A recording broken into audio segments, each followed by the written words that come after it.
Good day to you.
Hello, you need something?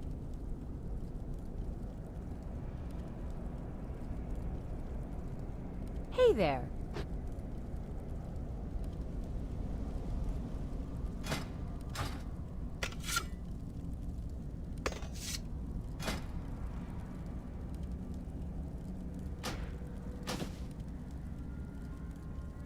Hello, see you around.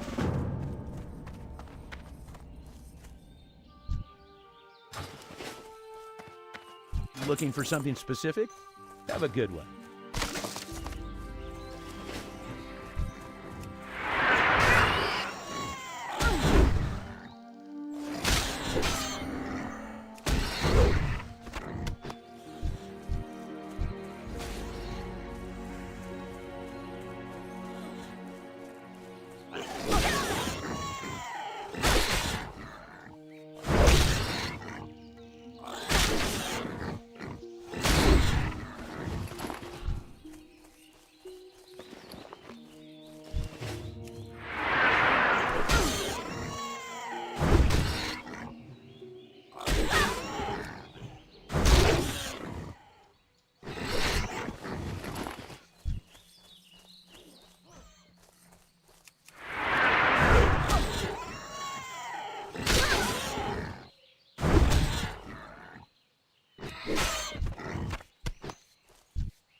How are you? See you later. Safe travels. Can I help you? Safe travels.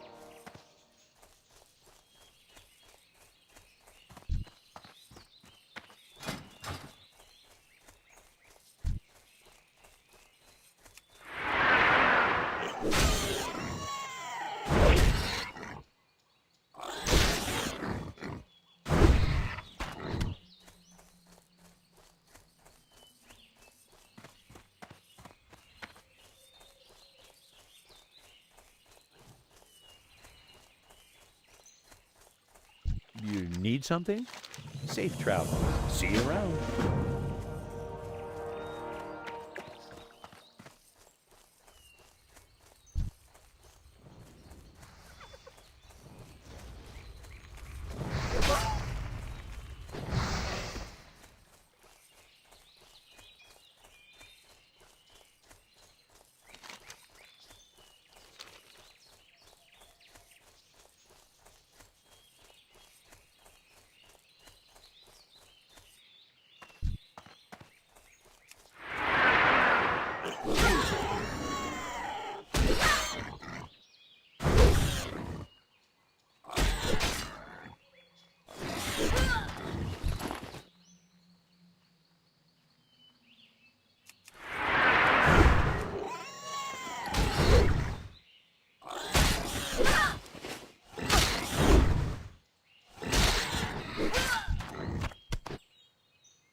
Need help?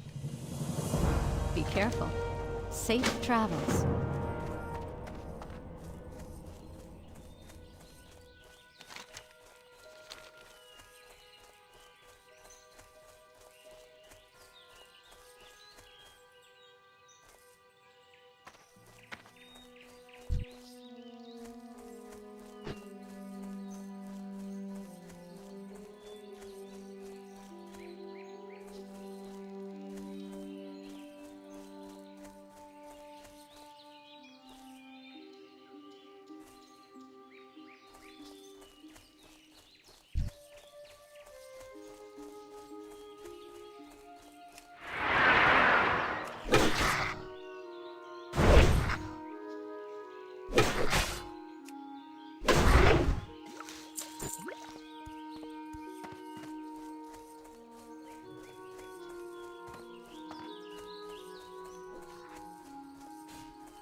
my fucking mic is muted. Oh my god. Jesus fucking Christ. Anywho, no, I'm not winning. I'm trying though.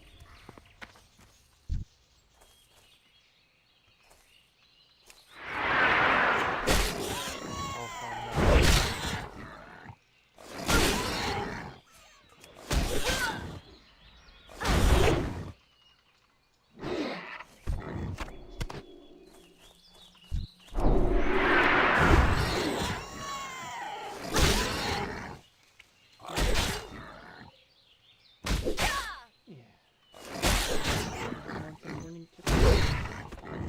Thank you.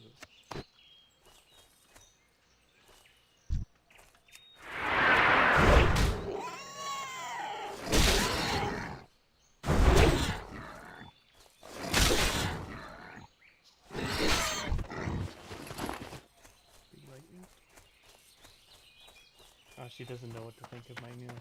I got a hat.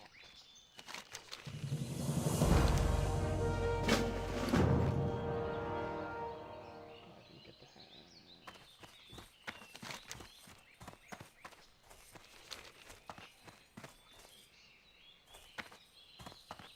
Oh, I need to level up anyway. I can't believe I had my mic muted.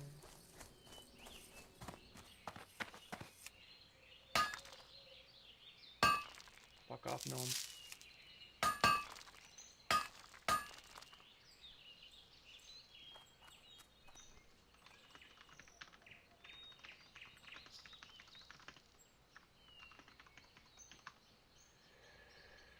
How? Do you know how to fix it? Because it's killing me.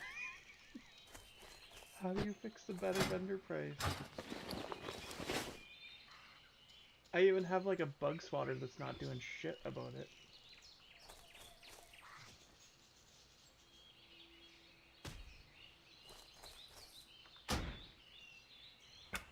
Oh wow, look at those two.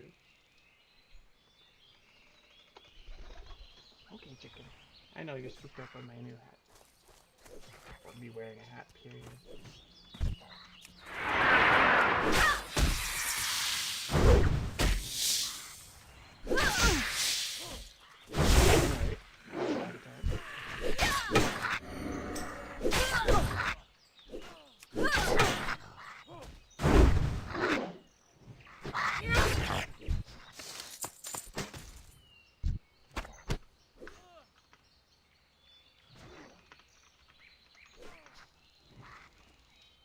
Okay, where's my character?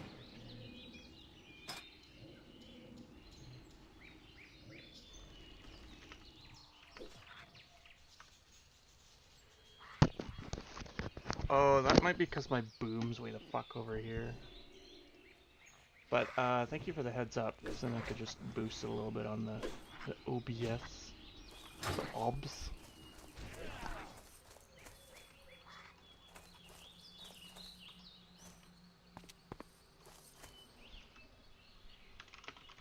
Piss off, you gnomish. No, not gonna make it about race.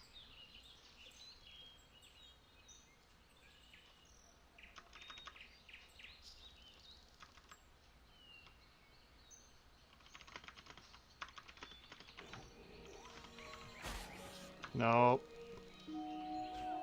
How to be toxic without being reported.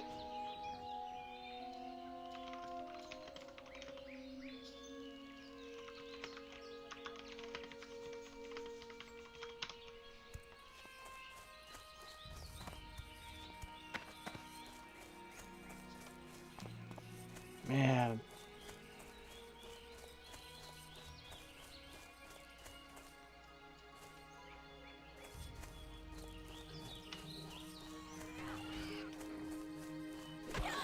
Yeah, fuck this person.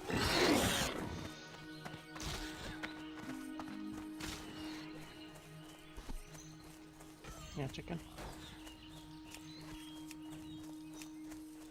So I mentioned while my mic was fucking muted earlier. God damn it, did I miss that note?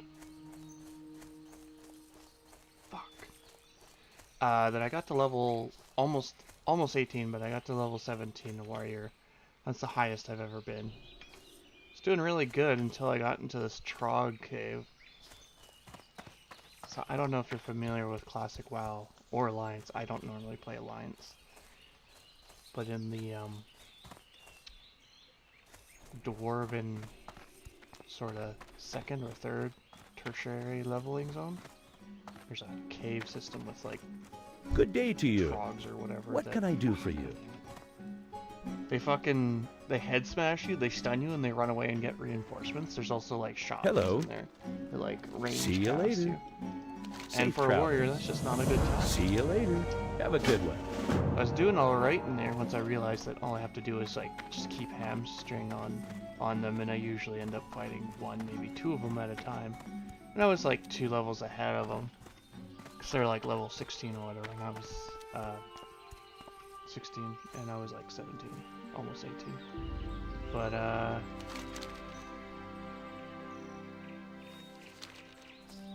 yeah.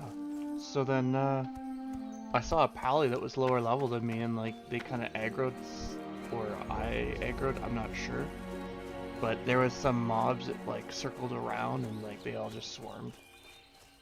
And it was really bad attack. So I'm never gonna go in there again, ever. Not even fucking once.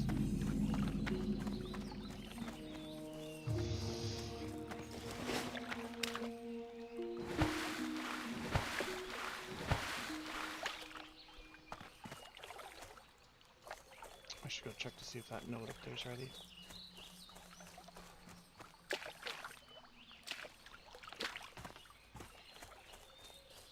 I don't know if I asked, but if you play hardcore,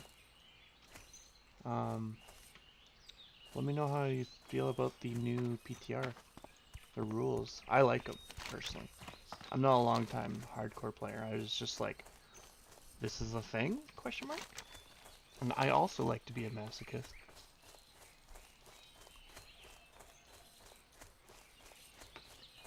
But there's a lot of people crying. Oh my god. If they had a nemesis system here, oh my god. Honestly, did you know that, it was EA, I believe. EA, like, what is that thing that they call when they, like, have legal dibs on a system? That they're gonna take the nemesis system and just, like, patent it? I think they were patenting it. Oh. Okay, well, there's one thing that it helps me with hardcore. So I do art when I'm more mentally stable. I do a lot of art normally when I'm in a better place. But so the thing about art for me and for some people out there, we tend to just, if something fucks up, we just throw it away. We just start over, do something else or whatever, right? We don't get attached to things. And I think that's really been helpful for me. Because as much as it sucks dying and then losing your character, you kind of have to be able to depart from that. So if you've never done hardcore before, one of the rules that they're adding in the PTR, I don't know if you've looked into any of this or not, I'm just going to go through it real quick. I'm really excited about it because I might be able to get like a friend or two to try this. Oh, shit!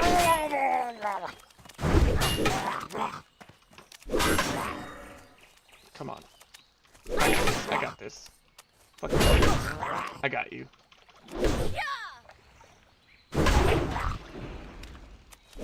Dude. I should have clipped him.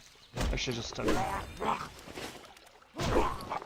Anyway, so the PTR and like the team behind the official Blizzard server, I gotta go get my skills. That's what I forgot to do. I don't have my thunderclap or hamstring. I need those. I realized how fucked I was when I didn't have the hamstring ready. Sorry, I keep getting sidetracked. So, on official release, the plan is that you'll get a free character transfer to another classic server option when you die. So when you die in the PTR right now, you get the option to just start again, and leave your character there, or delete your character, or you can come back as a ghost and just kind of like be a ghost and chill out, right? You can't do anything, but they've added that so that if you are the leader of a guild, you can change Need help? guild leadership or whatnot, right? The other thing is, I don't really want. Oh, I need a pair. Actually, I can just get it all. Whatever. But Farewell. so the plan is on original or actual full release. Yeah. So yeah, some other games do this too. I'm not too familiar with RuneScape. Yeah, exactly. So you could just kind of like continue on and fuck around. And so if you get attached to say like a level 45 warrior and you cry about it, you can go and level that character on the official server and just carry on and try again on the hardcore. Be careful. I feel like this is going to be a real good gateway drug. I use drug in a loose term here, but a good gateway for more hesitant people to just try it out. And I think that's going to be huge, because the other thing I really like, the other thing is we could trade, you can use the auction house, and you can mail, and you can group up whenever you want. Now, the thing is when people are doing it as a community and they were just playing by the add-on rules, right? You couldn't do any of the trading or grouping up like we can do here. A lot of people are real butthurt about it. That's so funny to watch them complain.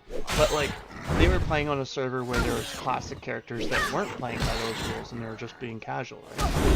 Totally forgot to set my skills, no big deal. And I think that was it. What did I learn? Oh, I learned parry, yeah. So in those marketplaces where the AH can easily be manipulated by gold sellers and whatnot, you end up with a more isolated market. And yeah, like, gold selling is going to happen on any situation. And I mean, there's going to be people that are going to be like, oh, but you're not experiencing the true hardcore. And I'm like, fuck off. We could play how we want. This is how Blizzard's choosing to do it. I think Blizzard can tighten up some of the rules. Yeah, I understand. The Iron Man is also known as SSF, I think. Self-sufficient. I don't actually think I can remember what the acronym is right now, but essentially, yeah, you can't do anything with anyone. But in RuneScape, you can level everything.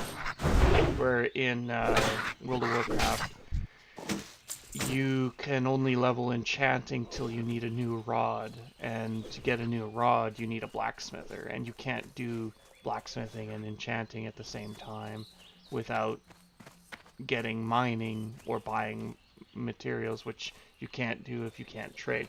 So there's a lot of mixed crafting professions where they kind of overlap and you need each other to do that. And a lot of the game is kind of built around that sort of stuff. It's meant to be an MMO, right? So, yeah.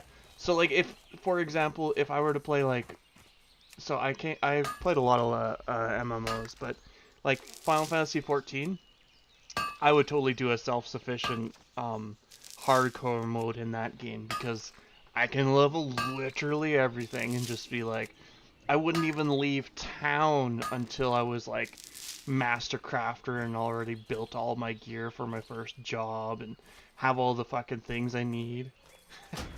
Mind you, that game's super easy to level through. It's kind of a joke. It's just boring, especially if you know the story or if you don't have the patience for it. I like the story until the most recent expansion. I won't get into that unless you really want to hear it, but I've got a big bitch about it, and I don't like it.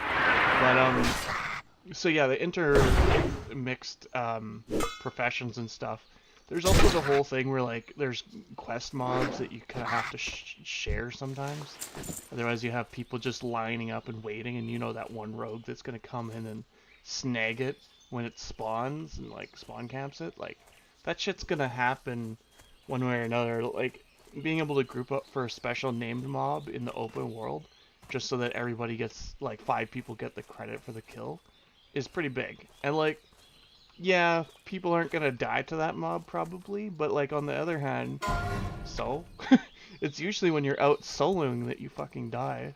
Happens to me every time I died. But oh, I shouldn't have claimed this guy. Fuck. Whatever. Let's go. I'll take these both.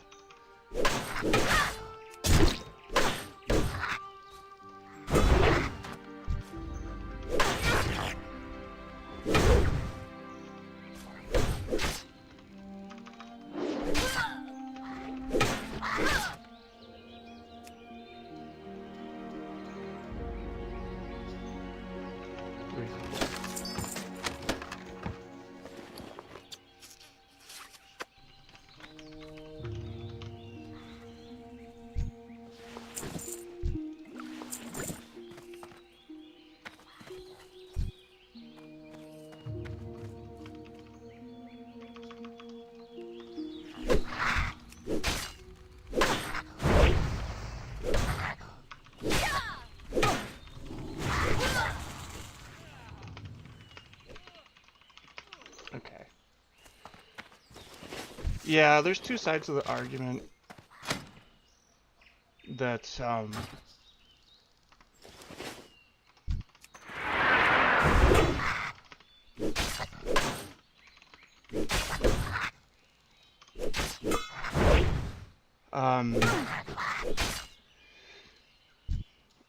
yeah, exactly. Like, there's the argument that, like, you can, like, AoE farm with a couple mages and blah, blah, blah, blah.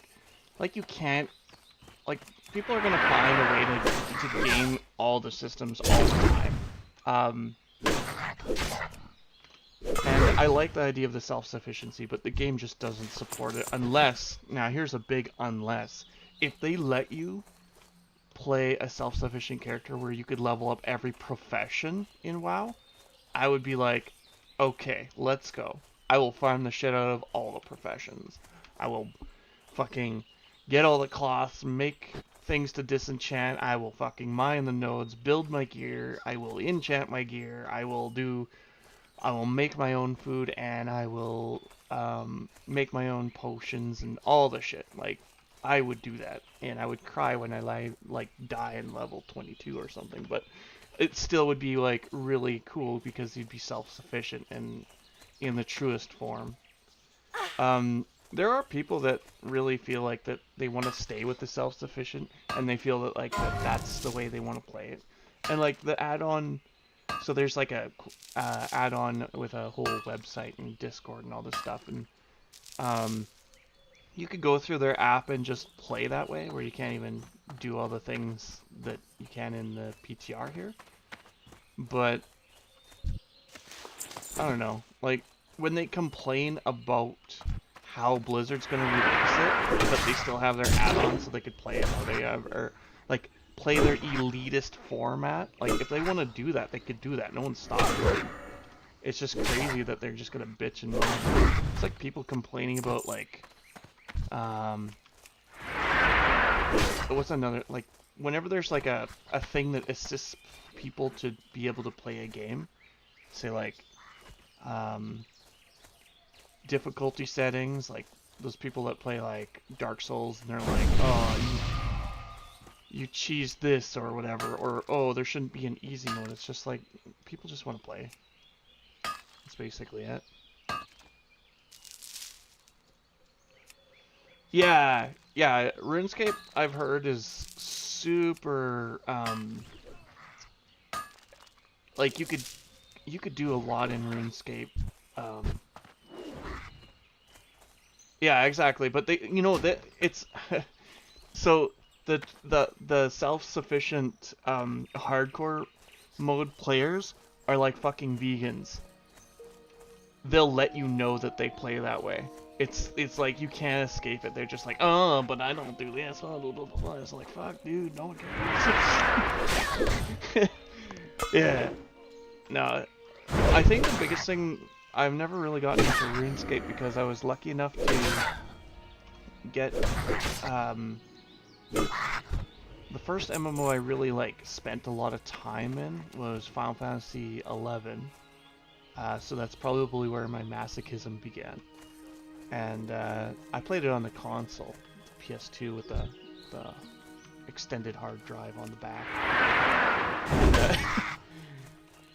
And so I got into MMOs then, and then when RuneScape came out, I already had like a better looking MMO, and for all intents and purposes, Final Fantasy 11 in its heyday, even now is still pretty cool, but in its heyday, it was something else.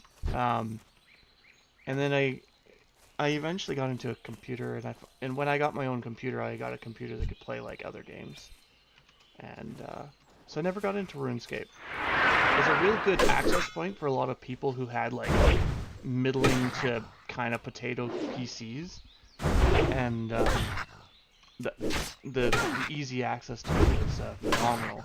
I just never was indoctrinated like a lot of people. So it's... Am I high enough level for these pants yet? No, level 9. Fuck, that's a ways away. So I've heard about it, just only catching up. It's like when you hear about a really good game that you never heard of, and then you find out about it like 10 years after the fact. The fact that it's got such a huge player base and really good community is also something that's noteworthy. I just don't like that control. Like, I played Ultima Online, oh geez, when was that? I'm 40 right now, so... I think? It was around 19. Maybe it was even younger. I tried Ultima out, and I just didn't like it. Part of it was because of the janky camera and the isometric view. And so I kind of veered away from games like that. I didn't even get into Diablo until I was just puttering around on a Linux machine, and my friend had a copy of Diablo 2 just kicking around. And I was just messing around with a Linux machine to just like see if I could get things to run. So, isometric games, like the biggest isometric game in my youth would have been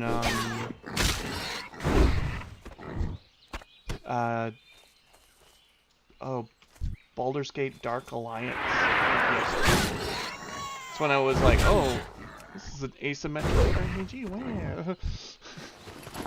Yeah, Baldur's Gate Dark Alliance and Dark Alliance 2, those, I played the shit out of those games. I actually replayed them when they re-released them, or like the 3D remaster. But that's when I started like taking that camera angle seriously. And yeah, that was a wild time. But yeah. I don't get into RuneScape now just simply because I have just too much. And like, I've played, okay, well, I haven't played Alliance that much. It's actually why I'm doing hardcore on the Alliance side, because I wanted to check out the Alliance stuff. And get a feel for it. But also because I don't know.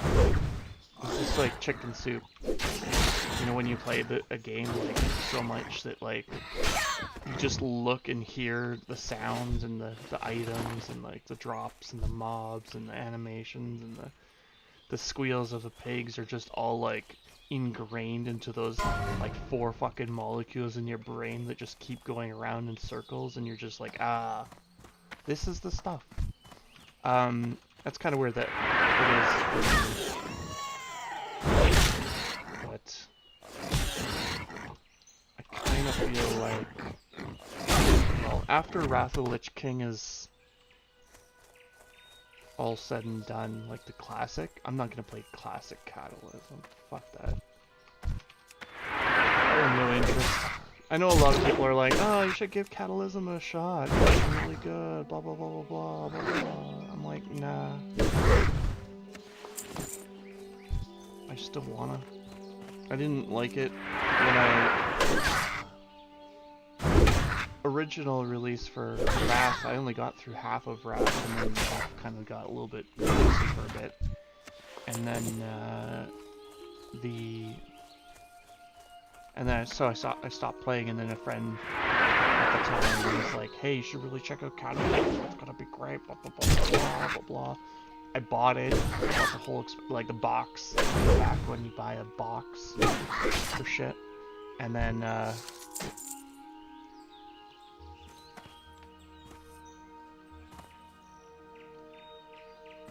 you started in TBC. Yeah, I started around TBC, I think, if I remember correctly. I never raided in. I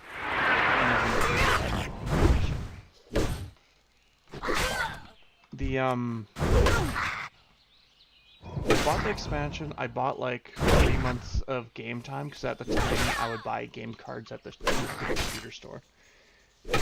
I installed it, booted it up for 5 minutes, and I just fucking uninstalled it. I didn't like Kata. It like made everything vastly different, and I like change in some things, but some things I don't. And like, I see what they did with Cataclysm, and I see and recognize that it was fundamentally one of the biggest things that any MMO has ever done, or ever has done, really, aside from A Realm Reborn, where they just kind of redid everything, which kind of like is how Cataclysm works, right? So those are the only 2 games that really do that. But I feel like it just kind of didn't jive with me, I guess. Like the class, like so like, I can't open my spec tree or my talent tree because I'm not level 10 yet. But like talent trees, so, okay, here's a catch-22 if I ever fucking heard one. So talent trees give you the freedom and option to just literally spec into the dumbest, most unoptimized fucking build you can imagine because you think it'll work. I love that, but I hate how the community is basically like, this is your spec for this, this is your talent tree for this spec, right? There's very little deviation when you're actually raiding in Wrath right now. And I feel that that's a real fucking shame. And that the golden time, don't you fuck, oh, you son of a bitch. Why is a mage mining? Fuck! Nerds. But yeah, I feel like the, losing the talent trees kind of just made me sad. I love WoW from the start in TBC and kind of didn't like it anymore. I did come back a couple of months a year though. Yeah, you know, that's kind of like a bad drug habit. Every once in a while you relapse, right? Have a good one. See you around. I relapsed See you later. a couple times now. So What can I do for when you? was it? It was Like the Alliance. So I didn't touch WoW from when I like installed Kata for 5 minutes and then uninstalled, and I didn't touch it until BFA. When a friend of mine was like, "Hey, you want to play WoW with me?" I was like, "Yeah, okay." So we popped in. I ended up doing some raiding in that, and How are you? the beginning of Have a good one. Shadowlands, I tried out a raid there too. See you around. I did those 2 expansions, See you later. and they were Safe really travels. disappointing. I'm gonna be straight up, like, I didn't like them. And then so I left, Things on her. and then I heard there's Classic. I checked out Classic, and I was like, I'm not really into the mood for this. And then the Burning Crusade came out, and I was like, oh, they're gonna do all the expansions? Huh, I wonder if they're gonna do Wrath. And everyone's like, I wonder if they're gonna do Wrath. And of course they fucking did Wrath, right? And I was like, nah. And then like, what was it, like 1 or 2 weeks in, and there's like a fresh PvP server, Sky Fury. And I was like, alright. And then, yeah, been playing since then, for now. But yeah, I've heard some people like Dragonflight, but like the content quality, well, not the quality, sorry, the content sustainability isn't what it used to be. Part of that, I think, is the community's take. Like, everybody's so, like, min-maxing and fucking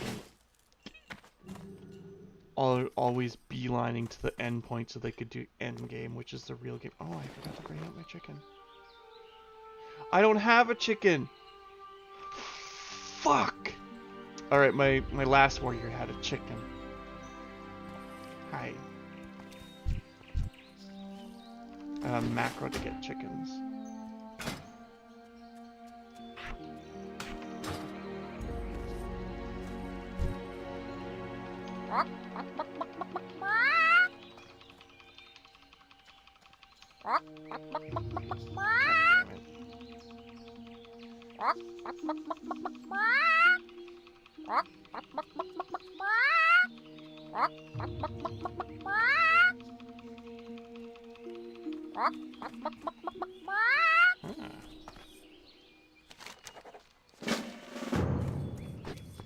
I just need to get some chicken feed.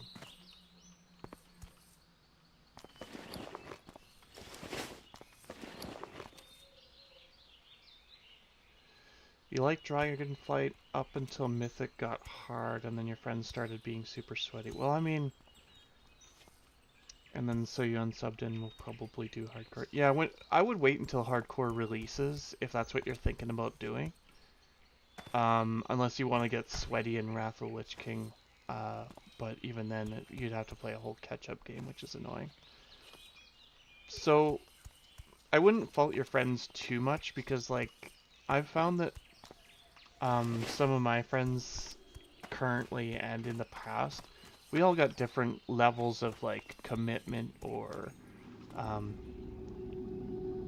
oh, you don't like the hat? Oh, she doesn't like the hat. I love you, chicken, yeah. Sorry. I'm trying to get my bird, or my pigeon, Kaliko, to get used to me wearing a hat, because I'd like to wear hats more often. Yeah, okay. Alright, I'll take it off, baby. There, it's off. Is that better for you? Yeah, so friends not aligning on difficulty or the way that they want to play, that's a tale of end of time. That's like getting like 7 friends to play D&D and only 2 of them want to play a murder mystery and one of them is the DM and everybody kind of has a bad time, right? Unless, you know, they're all good friends that can like meet in the middle, right? It's hard to find that middle sometimes. But the raiding scene in WoW, everybody's like, oh, the raiding scene in WoW is so hardcore and you have to be like so good and like gotta have the right add-ons and you gotta make sure that you do all the dailies and you know, you gotta go to GDKPs and like get gear that way if you can't make it to raid and all this sweaty ass shit and like I'm in a hardcore, semi-hardcore guild or whatever in Wrath and like oh man, it's just a lot and a lot of people that like try to like validate WoW's raiding scene in their parking for like why it's difficult and all that stuff. Do I want to use this? No, I don't want to use this. Greetings. A lot of people are like, oh, WoW is so hardcore, blah, blah, blah. But WoW is only hardcore because they have to keep designing and it's like an arms race for the add-ons against the developers. The developers literally have to like think of how people are going to script add-ons and how to counter that so that it's still a challenging game. And the craziest thing is if they just buckled down and stopped letting, I know this is going to be controversial for some people, but stop letting people make add-ons for their game, like the way that Final Fantasy XIV runs right now. Like, if they did that, then they could actually make an experience and how it should feel, and we can actually see if they can actually develop a fun, challenging raid, or if they're just all like, you know, technically used to that arms race. And if they, well, there's so many nodes near me.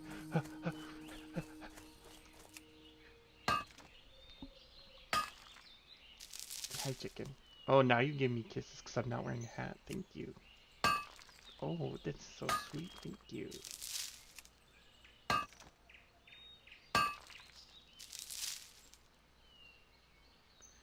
Yeah, I think that's always a good value to have. I have games that I choose to play with my friends, and games that I don't even recommend because I know how I'm in them, and I know that they're not as hardcore. And I found a lot of friction by trying to just find that middle ground in certain games. Like full loot PvP, oh, what the hell is that game? V Rising? I did that for a little bit, but then,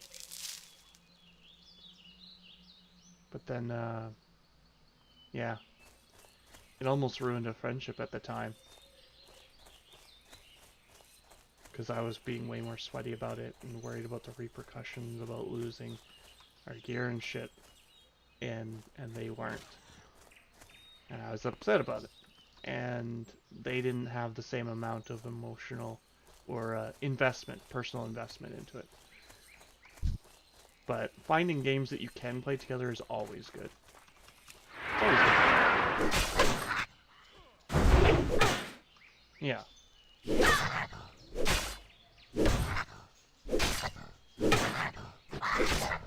Oh. Oh, you're the best chicken. Yes, you are.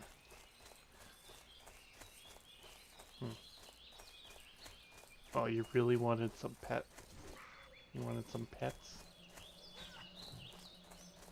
Yeah.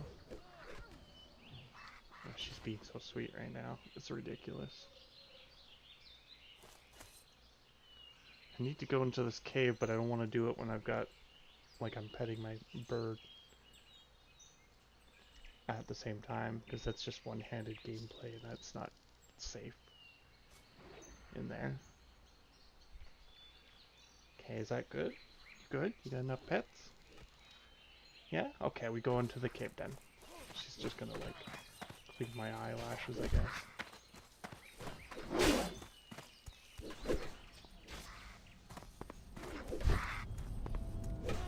Okay. Did I get hamstring yet? No, I get that at level 8. Son of a bitch. Fuck.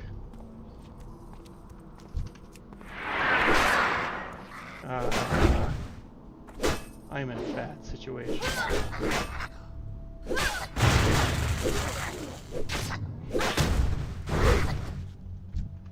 Oh, that person was just coming to help me.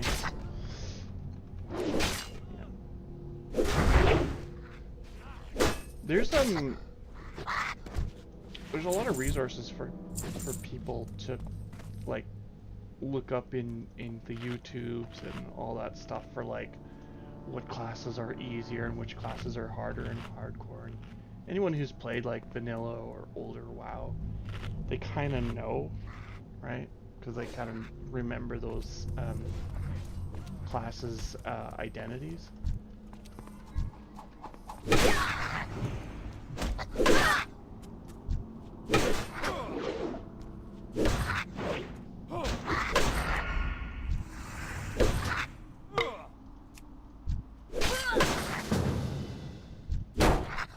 Just gonna try and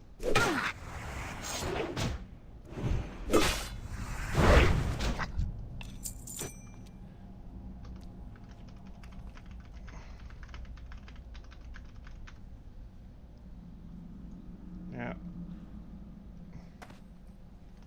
Anywho.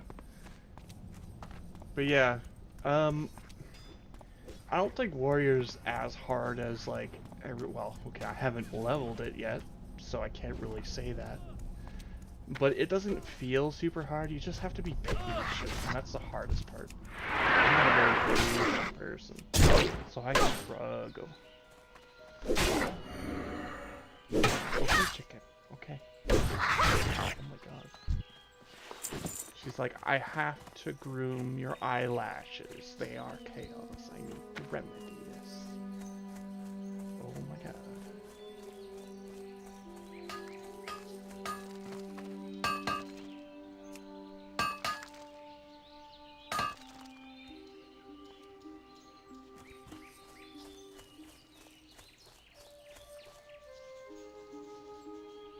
Yeah, well, I mean, okay, so I don't really remember all the names for the zones.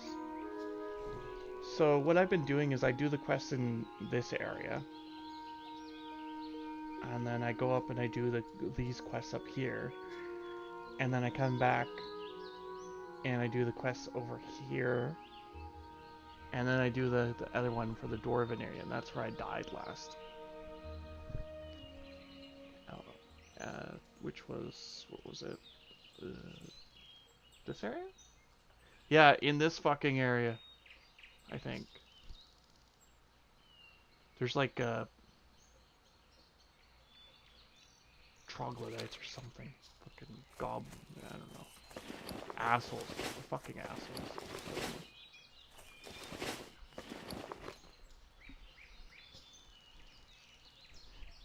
Okay, Kliko.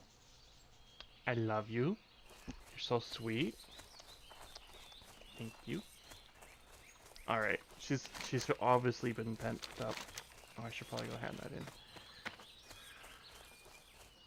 She's been pent up because I've been wearing a hat for a couple hours now, and I guess she wanted to, like, make sure my eyelashes are perfectly aligned.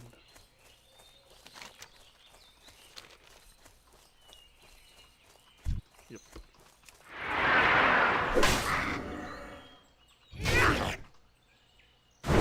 Chicken.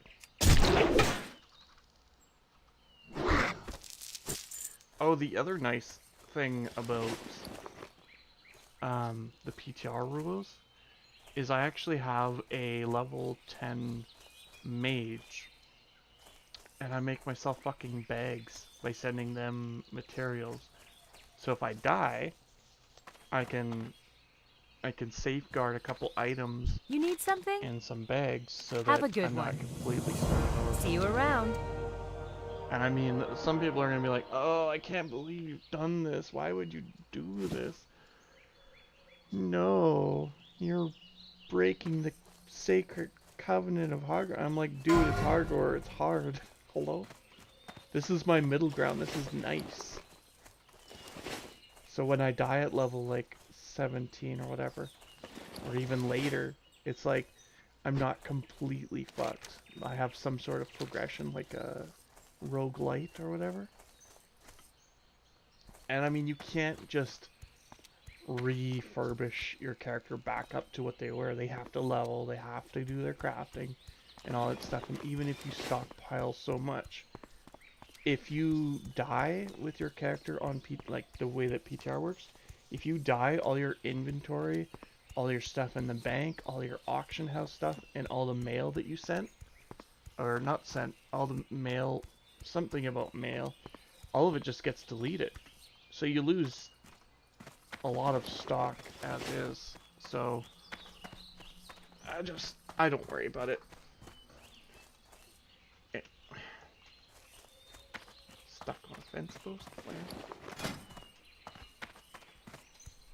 What is this? Oh. Huh.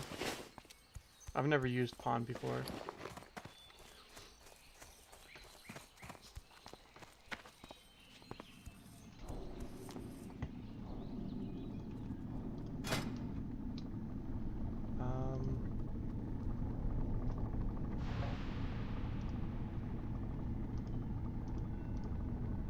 I should make all these.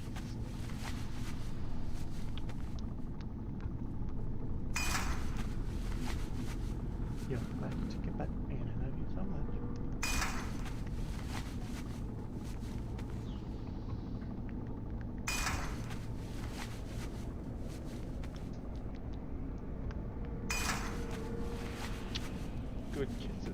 Yeah.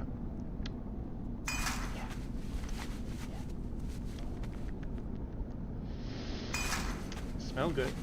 Yeah. Yeah. Smell like bird. Delicious.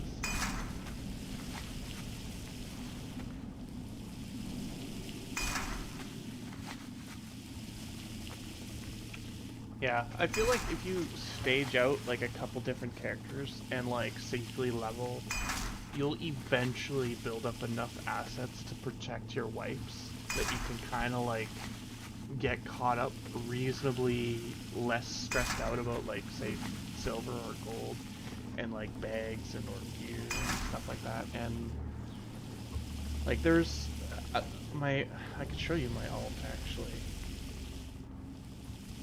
But essentially, I didn't start with like 36 silver or whatever. Hell no. What is this?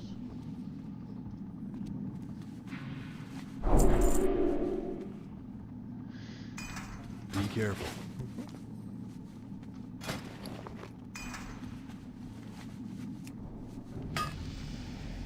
So, I'll be excited once it actually launches though, because then I can go all the way to 60.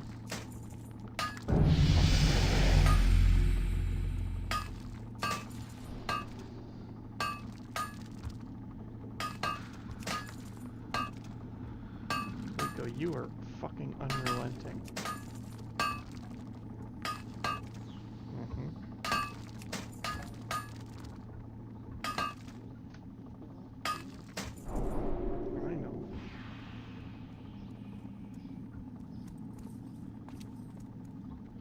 Oh yeah, it's absolutely a shortcut. It's not like a hard shortcut, obviously, but yeah, it's definitely a quality of life. I'm also not super stringent on like being hardcore parkour. I'm more concerned with like not dying and getting there at a What can I help you with? Absolutely, because that's the experience I kind of really want.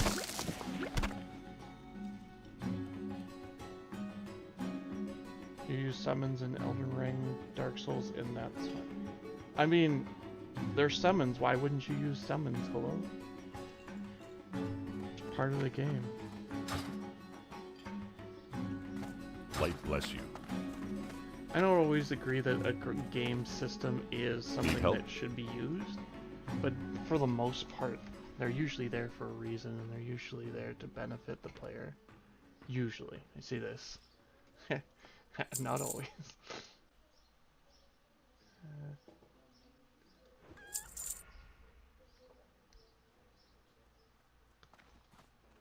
Be careful. Yeah. Oh, I got more fucking copper. Nice. Oh, I have a quest. Well today? met. What the fuck? Go with honor, friend.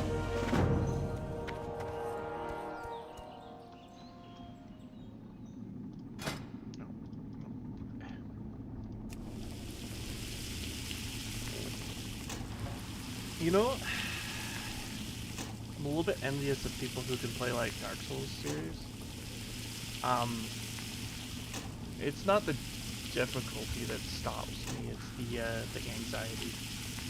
Shit crawling on the walls and you don't hear them and they just drop down behind you and stuff, that just, I'm not good with that. I wish I was, because I love the combat. The combat, like, so I was playing Elden Ring a while ago, and you know, like how the open world you could see, kind of see everything and nothing's like jumping out of nowhere except for like when that big dude jumps. That's fucking cool as shit. But I was able to do that, but like I think it was like the first or second dungeon there was like shit dropping in and being all creepy and shit, and I was just like, I can't. Apparently it gets worse later too, because I saw this video where they're talking about like all that creepy shit in there. I was like, cool. So of course I watched it like an idiot, and the fucking, there's like hand creatures that are on trees in a forest or whatever. I'm like, hell no. Nope. How Nope, are nope, you? Nope, nope, nope, nope. Absolutely fucking not. However, I am super fucking stoked that they're finally making an Armored Core. Have a good one. I am... You need something? Have I pre-ordered it? No, I haven't pre-ordered it. I'm trying not to pre-order it. Because I don't want to pre-order games See you around. Because I've been burnt a few times. Cyberpunk 2077, etc.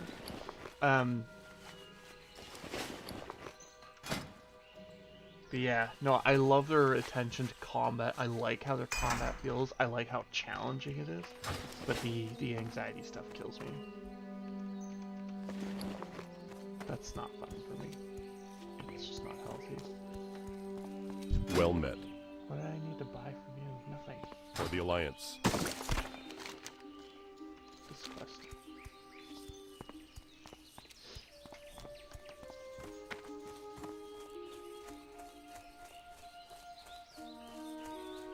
Man. Fucking general chat just never changes.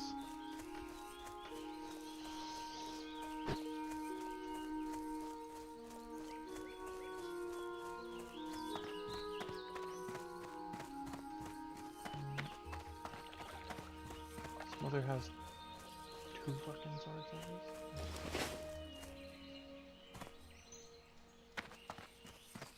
Combat is really deep and interesting. I really love LOZ, but they are super easy after playing all Souls titles. LOZ. What's LOZ? Oh, Legend of Zelda. Legend of Zelda. I don't play Legend of Zelda. The last Legend of Zelda I played was the Super NES one.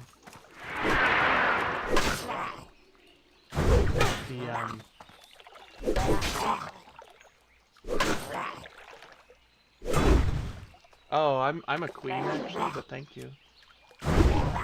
Okay, thank you, Mohammed Sassi. Thanks for swinging by. I'm apparently in the recommended. Weird. But yeah, I never really got into Legend of Zelda hard. I don't like Nintendo generally. I have ethical issues with them. But also I find I haven't really found a game that they have made since like the Nintendo 64 era that I've really jived with. If that makes sense.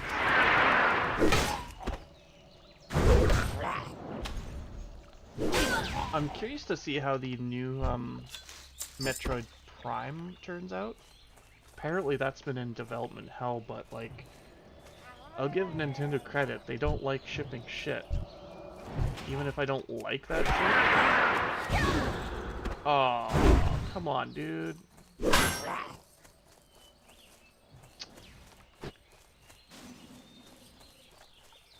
Oh, tight.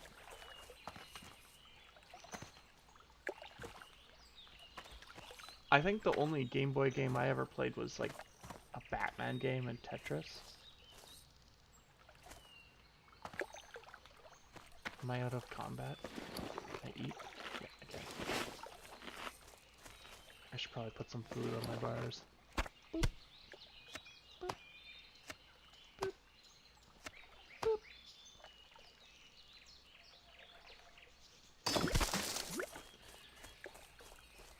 Yeah. Oh, the fact that Nintendo bought Bayonetta? Super crazy. I love Bayonetta, by the way. I played... Here's the origin story. Okay, some of the weirdest, really amazing games I find are just like by happenstance. Bayonetta was this game that was like in a case that had like stickers on it of being resold or whatever. It was in a pawn shop or in a game shop, I remember. It's being sold as a used copy, and it was like, I was like, oh, this, you know, this character looks pretty sexually appealing, because I'm, you know, kind of gay as fuck, but whatever. And I was like, wow, she's got guns on her fucking shoes? Wait, what? And then I was like, okay, I'll check this out. It was really cheap, right? And I was like, oh, fuck yeah. I played the shit out of the game. It was so fucking wild. It was so good.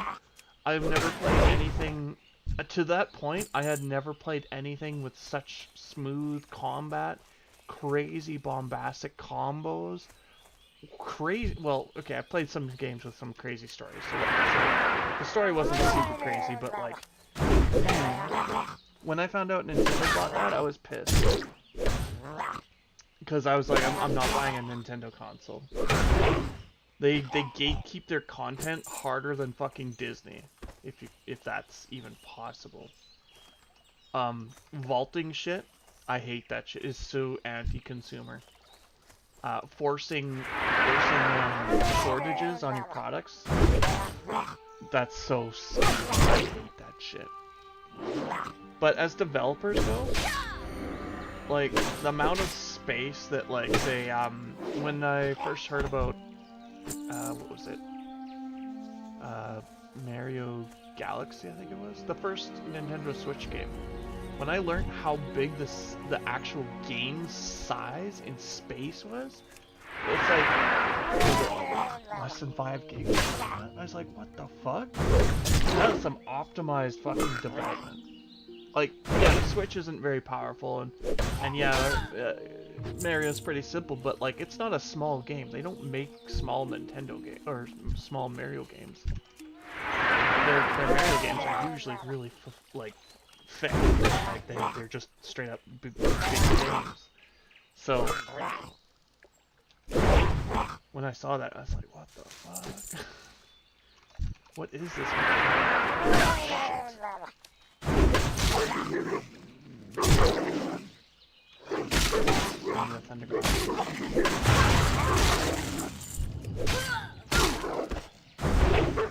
Yeah.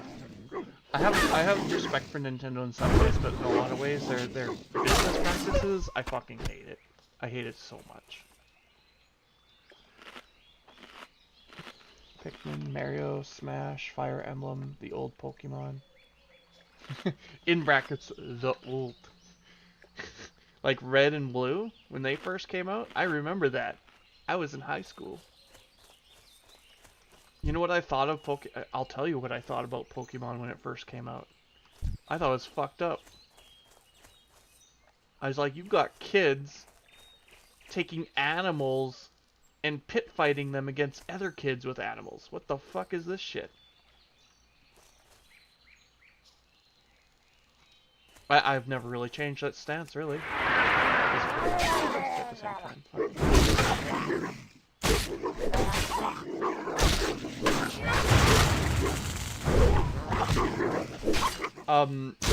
I think I played the first Fire Emblem for a bit. I couldn't quite get into it, but I liked it. I liked Final Fantasy Tactics a lot, so it was strange that I didn't like it. I think it's just too... I'm not really big in, like, anime or, like, anime-like storytelling. But, I feel like that sort of storytelling, it's not usually good. In fact, it's usually quite bad. I'm not saying that it's never good, because there have been some good animes where I've been like, oh, that's interesting, and that's, you know, treating me like I have intelligence. I almost fucked up on the word intelligence. But, the ones that kind of just, like, straight up are just tropes upon tropes and just insult your intelligence, I just can't. Also, I'm really against, like, I'm pretty sure YouTube will pick it up, but, like, underage stuff, like, I really don't like anything that insinuates even close to that, right? And anime is just filled with a lot of that, and a lot of shows and games, and I'm just like, no thanks. I don't care if you say that she's fucking 5,000 million years old, it's still fucked up. Like, get out of here. So, that's my stance on that shit. I've known too many people, anyway. Just, I'm not gonna, nope. That's fucked up. But, I've seen some good anime every so often. But Fire Emblem's story just didn't captivate me. I don't even know why I played Final Fantasy Tactics, really.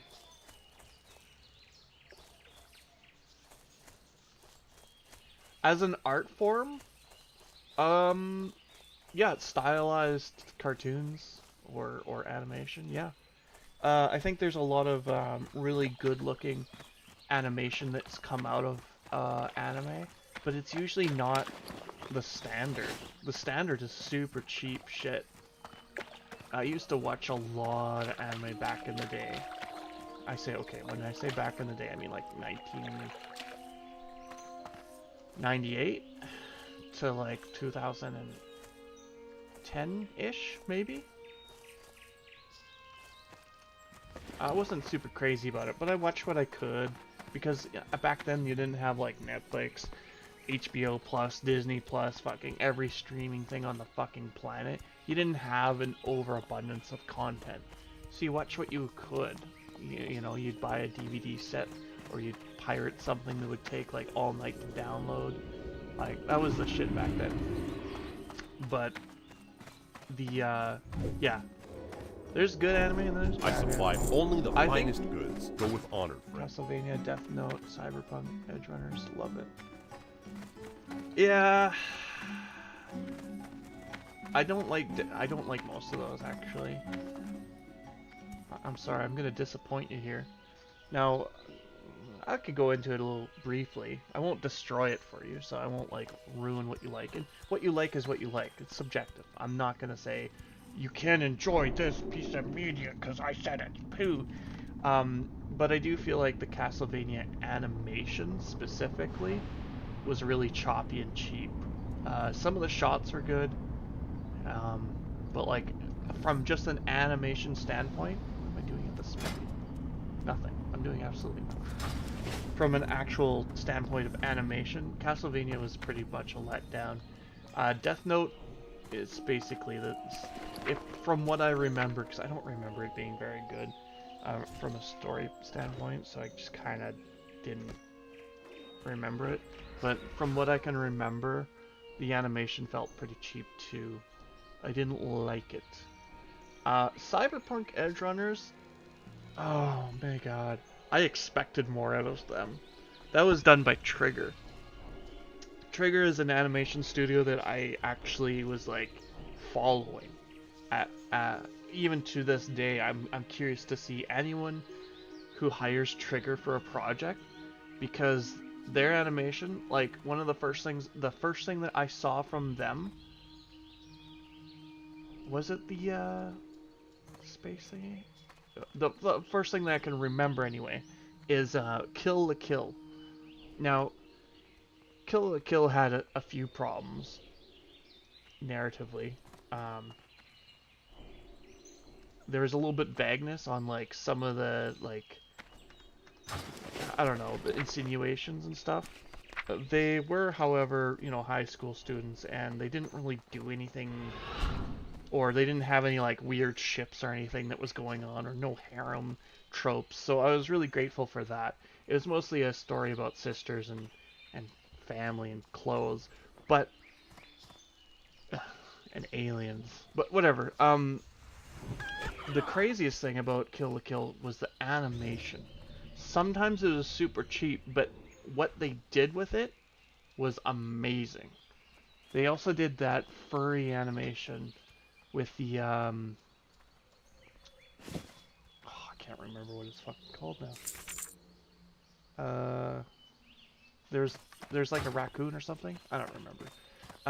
That was pretty good too. It had some pretty wild animation. So What can I do for when you? they announced that Cyberpunk Edge Runners was gonna have See you Trigger later. animate it, Safe I was travels. expecting some really wild ass shit. And we got a pretty tame.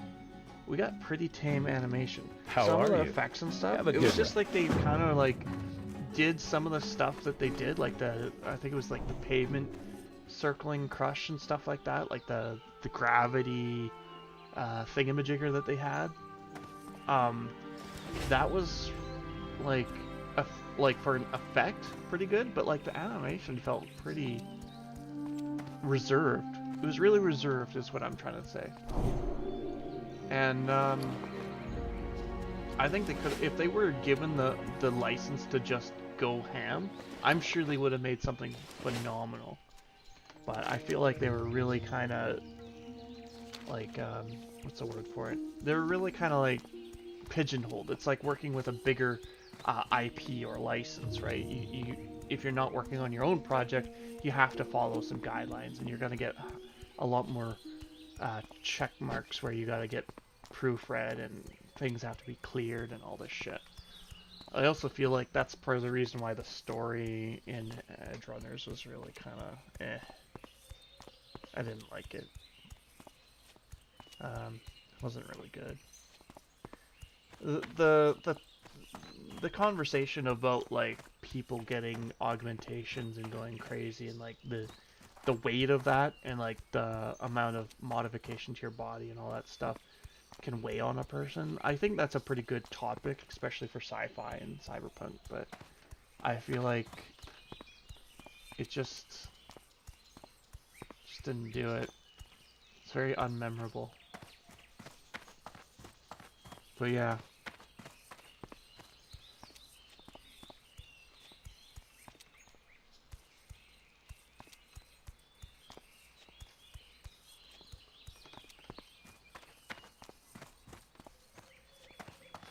Yeah. Castlevania's voice acting was pretty good. I actually remember that being notable. I like the story was not bad.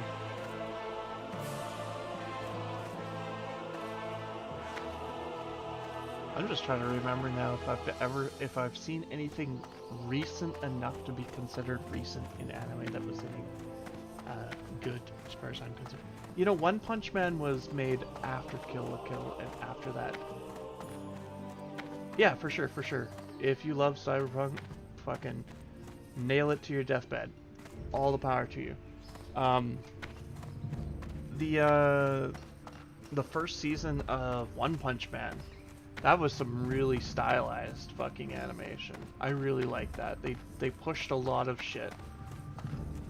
Good day to you. I don't think One Safe Punch travels. Man's story was really, I don't know, See you around. good. But it was a real good showcase of like anticipation and payoff. Like one of the most classic principles of animation is the one of the key ones is anticipation, and that just basically made every episode about anticipation and payoff. It was crazy. I really like that. It was really big brain. I don't think I watched the second season. I might have to go look for that. I've heard that like the animation kind of took a dump. Another one, actually. Now, I know a lot of people really like. Why am I running over here? Oh yeah, quest. I'm not high enough level for that quest. Fuck. Another one that had noteworthy animation for a time was what was it? Oh, Attack on Titan. Attack on Titan had both a noteworthy animation, really good action shots, really good depiction of space and size, and on top of it, they had this hard graphic line style, which not a lot of people were using, which I find to be just fucking great. It was great when I first saw it. I don't really care for some of the story. I don't really. It's okay to have a dark story and killing off a bunch of characters, but at some point it just has less weight to it. So it just kind of like you don't get attached to anything because you're just numb to losing. And you know, that's kind of the point of the series as far as I can tell. But I think it was like the second or the third season that like the animation was handled differently, and it was just way worse off. I did hear that on one of their later seasons, or I don't know which one, I don't remember. One of their later seasons, they went back to the way that they first originally did it, which was more expensive, but it paid off. It looked and felt good. I was really surprised because I didn't expect it. I think that was one of the new, quote-unquote, newer ones. I don't know. Could be 10 years old by now. Fuck. Yeah, the investment on Attack on Titan was a big problem, narratively. Absolutely. It was like trying to be Evangelion, if I'm saying that name right. I'm so bad. The big mech series, it was trying to be edgy like that, but like it just killed off its cast all the time. And it didn't have giant mechs. It had big meat mechs, I guess, technically. Maybe it is basically just a new Evangelion. If I'm butchering that name, I'm so sorry. Some of the names I've seen a lot of, or haven't heard a lot of, I just don't know how to say them. That's on me. But yeah. Those old mech anime, man, their stories were so bad, generally speaking. Generally speaking, not all of them. And not all of them had, like, some of them had some really good story arcs, but, like, some of the animation was, like, it was super cheap, but it was super fucking effective. Like, when... yeah, meat mechs. We're all just driving meat mechs, really. My subconscious and my consciousness. What the fuck? Get out of here, idiot. We're just driving our own meat mechs right now. Love it. Yeah, hand in that quest.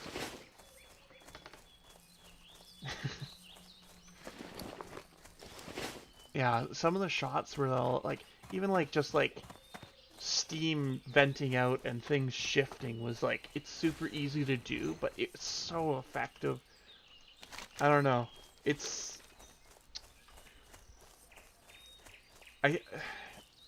You know that kind of, that theory that the less room or wiggle room you have, the less tools to help you do the thing that you think you can do, which is better, the more that you're confined, the more your creativity has to kick in. The more you have to innovate in that space. And I feel like a lot of the early cheap anime, because like there was expensive anime, but there was also cheap anime, and most of it was cheap, and it was very budgeted. But they planned it out in such a way that it made most of the shots take up time, but also be cool. The cool factor in anime used to be the biggest selling point. Without a doubt. Good day to you. Have a good one. And I think that still holds out true. If you're going to make a small project, if you can't pay for really good production, make the production you have impactful. Very cool, on point, and I don't think you'll miss a beat. But that's just pulling from like stuff that I observed, stuff that I've looked into, or stuff that I've practiced. It just be like that. What else? Go over here. Guard Thomas.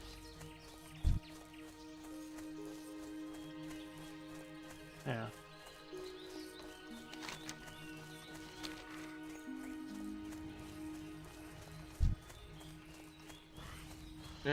You know, everybody brings up Akira, or Akira, or however you want to say it, as like the principle of where anime's pinnacle is, or whatever. And honestly, they just had more money and time. I'm sure there's a lot of studios out there that could have pushed hard, had they had the room to push hard. It reminds me of this one thing that my one life art drawing teacher explained to me, that like he told me, you know, you can make anything look good if you're given enough time. The trick is to make your time effective to make something look good. And the moral of that was, you don't need... You could make something picture perfect and you could spend 12 months doing it, or you can make something quite solid, imperfect but quite solid, and gets the point done, looks good, good presentation, and do it in like a millifraction of the time. And I think that's really influenced me a lot over the year, well, the few years, well, gosh, it's been almost 10 years since I did that program. But it was really good knowledge that I really liked because, sure, anyone could do a thing and, well, I'm not going to reiterate it. Yeah. It's just really phenomenal. I've been lucky to just kind of get these occasional bites of fucking wisdom over the years. Yeah.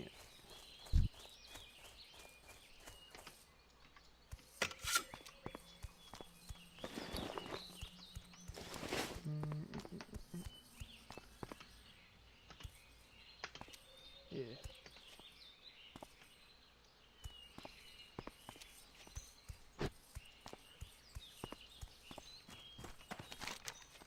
So I think,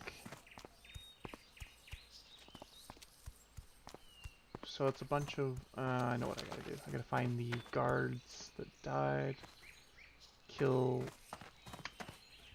the wildcats and the bears, get the logs, get murloc scales, get bandit arms.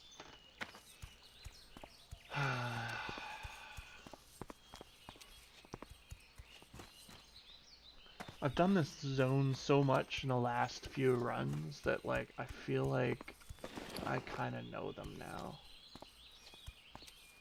It's getting less fun now that I know more. I guess it's tragic.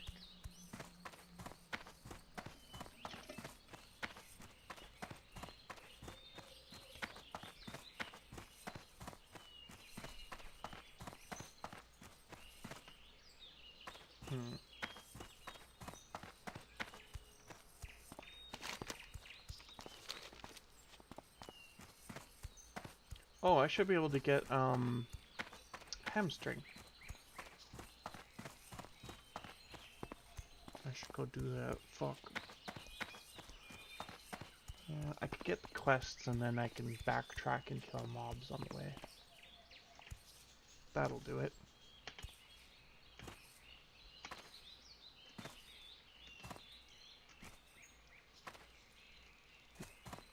Light be with you. Be careful. Light bless you. For the Alliance.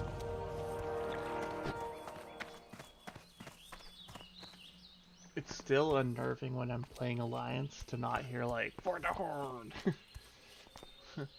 Dabu, etc., etc.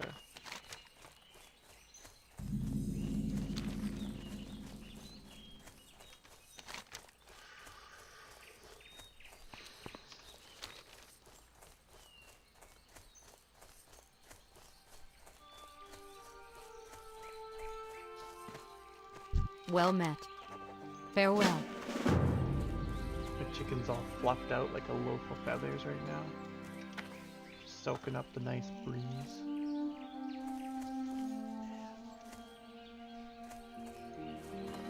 King's honor, friend.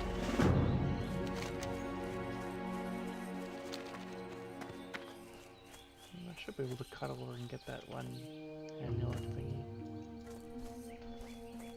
Be one less thing I have to go out of my way for. Maybe find some copper. Yep.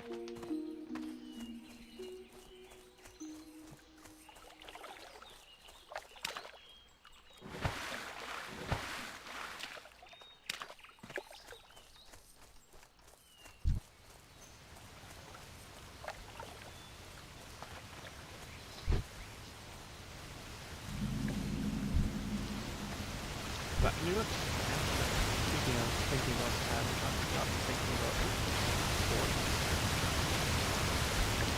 Focus. Or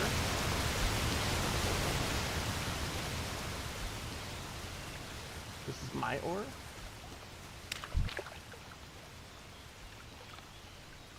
Fuck off, level 10 mob. Fuck off. Fuck off to gnome. Oh.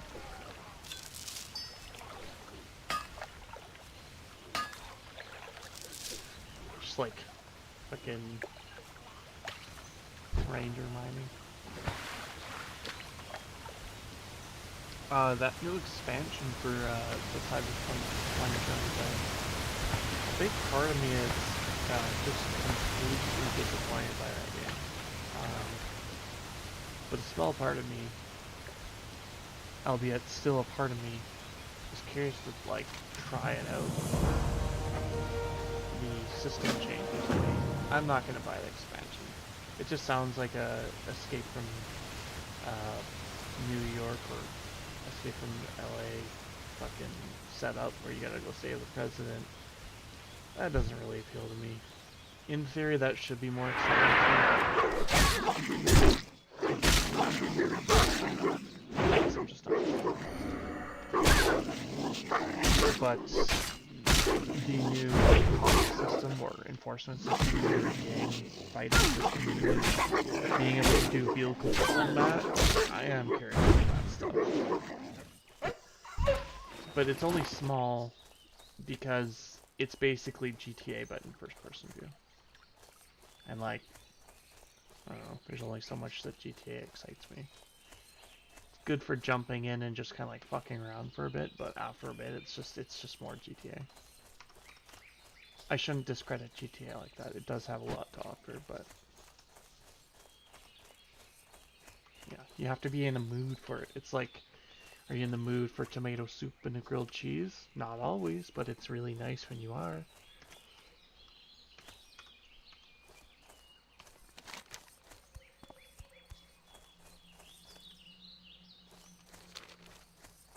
Okay, there's usually ore that pops up around here. Oh.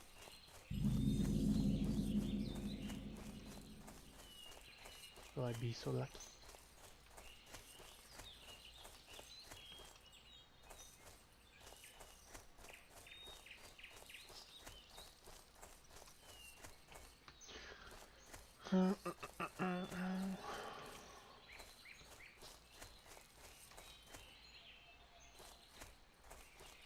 That fucker's probably looking for ore too, you son of a bitch.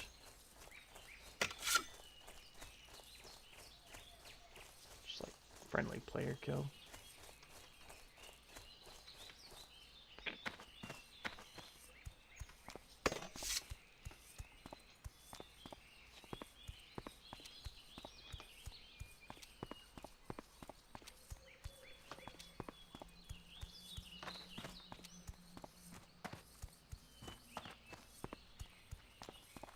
Oh, I should probably note that, like, while I'm streaming hardcore vanilla WoW, the moment Baldur's Gate 3 gets launched, that's probably all I'm gonna do for, like, a while. Yeah. So. Well, I don't count on any, like, metrics.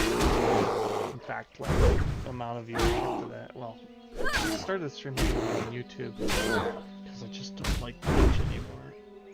Or I never really liked Twitch, but I thought it was better.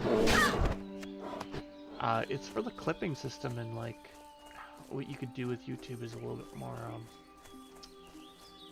what's the word for it? Better? I don't know, just better. But I'm hoping people want to check out well, most people are going to be interested in Baldur's Gate 3 are probably going to be actually just playing it, to be completely fair. And that's fine.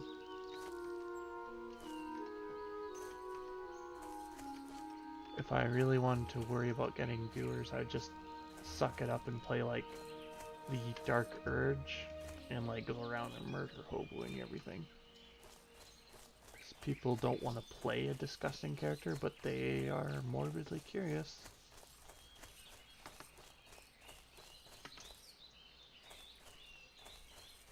I kind of already know what I want to play as a Dark Urge character. It's gonna be, what am I doing? Oh, skills. Right, I need skills. Hamstring.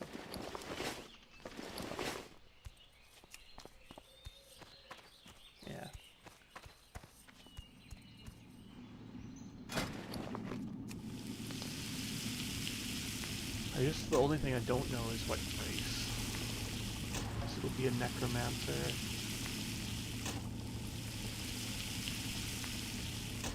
Maybe multi-class with barbarian.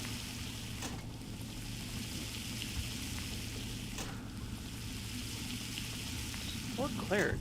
A cleric necromancer would be really good.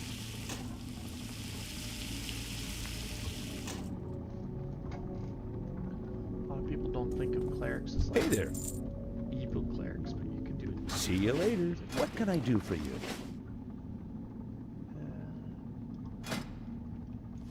What can I make? Safe travels. You need something?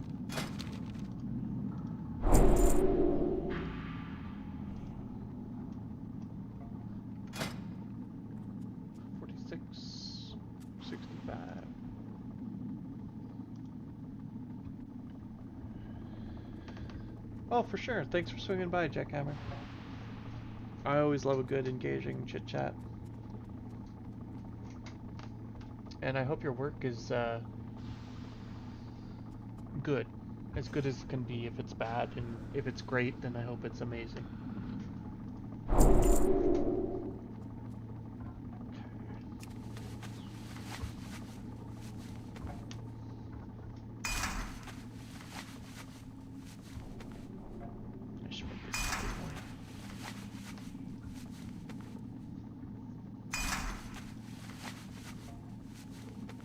I'm level 8. I should get the copper axe. Level 35. I'm gonna do it.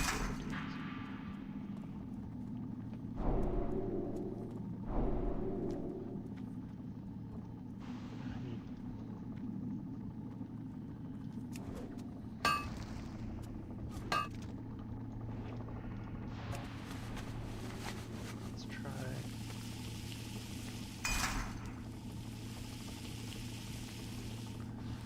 Yeah, for sure. Remember to drink water.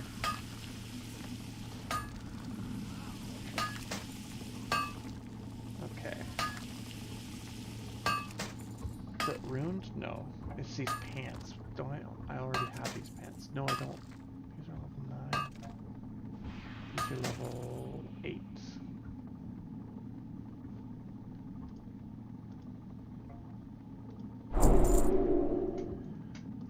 So what do I need for this? I need malachite, I need copper bars, and light leather. See you later. That's not too bad.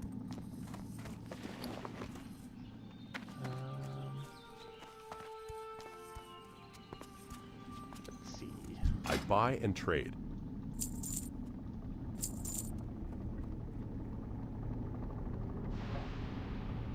I don't remember what I need tires for. I need Be careful. Something. It's that heavy-handed axe.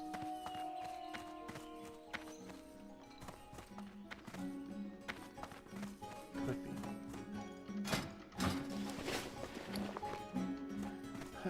Get some cooking done.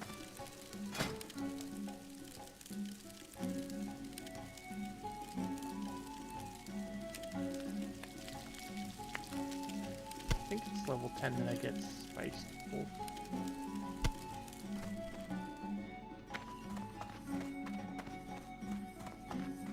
Hello. Holy shit, Have a good my one. memory. It worked.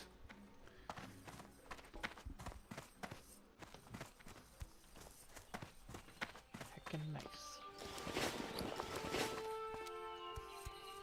What can I do for you? Yes, I would like some mild spice Go with honor, friend. so that I can make good wolf meat.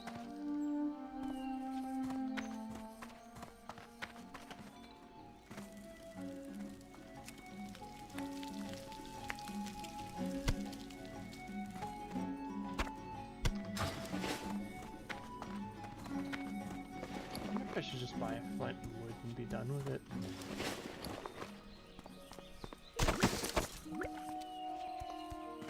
What are you looking for?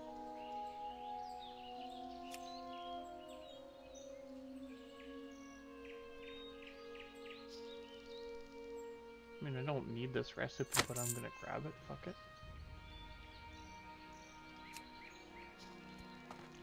Where's the fucking fire Light bless making you. thing? God damn it. Alright.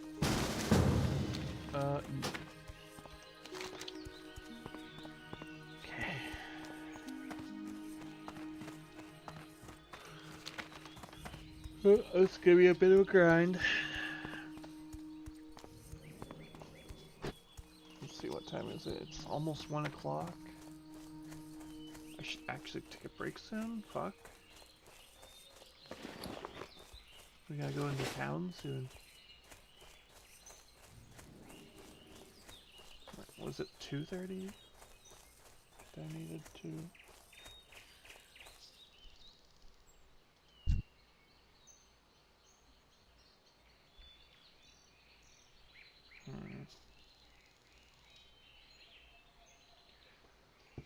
Just gotta double check here.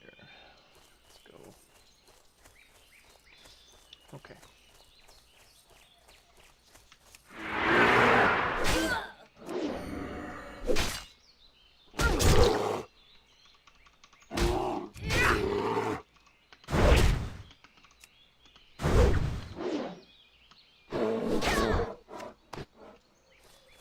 No, I actually need ore.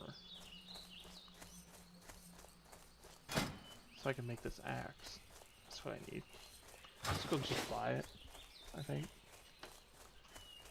Because this axe will be big for like quite a while. I'm at 5.5. Let me see. That's what? 9.1? That's a huge DPS upgrade. Yeah, let's just do that.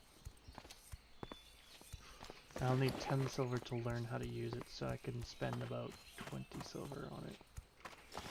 Yeah, chicken. Let's hope it doesn't come down to that. Absolutely.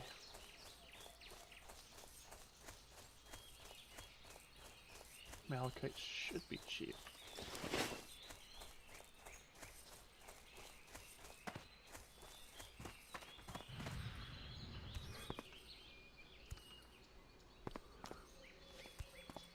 And while I go there, I should rate my macros.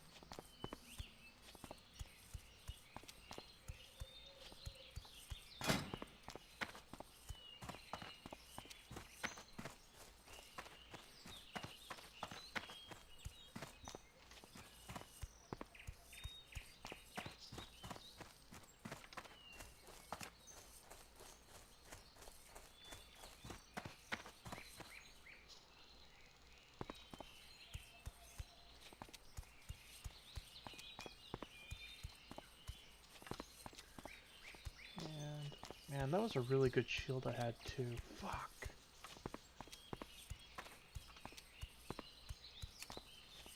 Okay.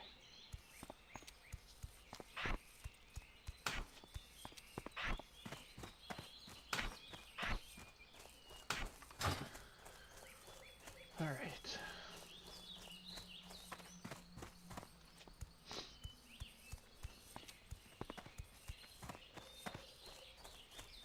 Peek over here, see if you can find some goddamn copper.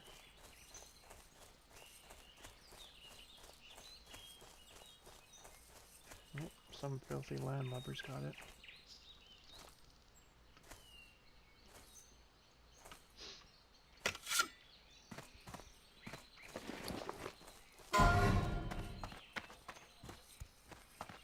Not sure if there's any mines on the floor. I guess they found out.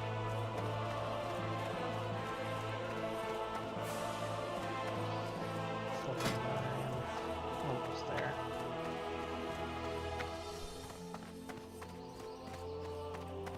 That'll be good.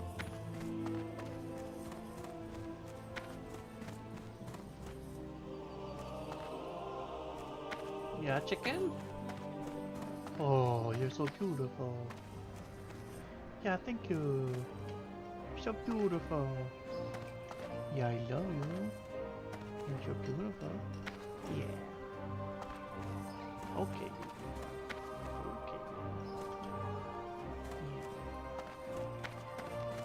Yeah. Alright, now it's been drilled in my head that the fucking weapon master I want is right fucking here instead of like everywhere else that I keep looking. King's honor, friend. Yes. You don't have two-handed axes. Fuck! Go with honor, friend.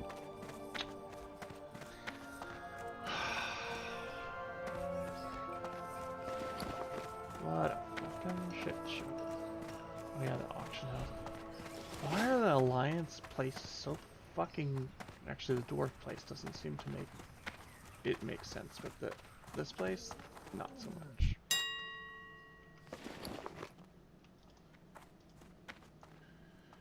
Silver for a copper bar, copper ore.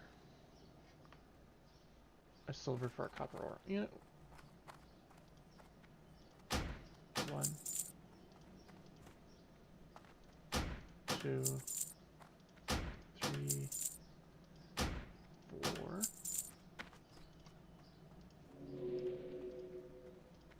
5, 6. Let me click on it, thank you. 7, 8, 9, 10. I think it's 12.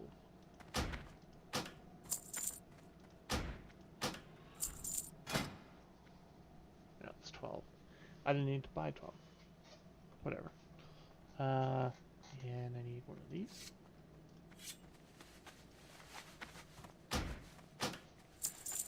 And I need light leather.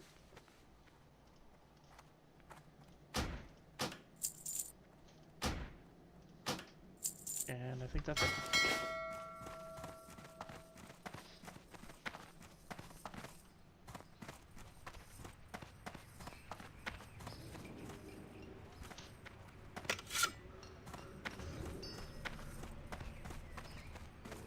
I didn't get my skill up.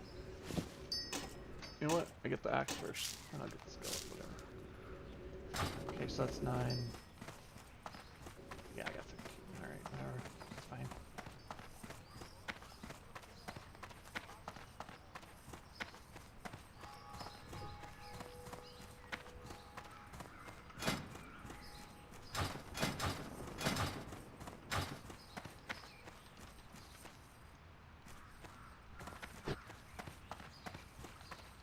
I wonder if I can write that macro. Yeah.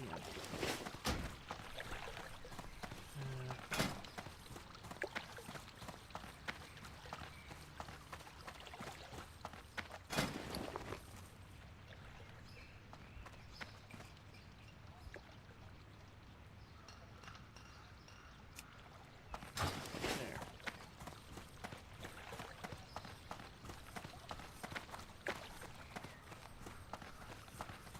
I'm gonna start fucking speedrunning this shit all the way to level 15 at this point.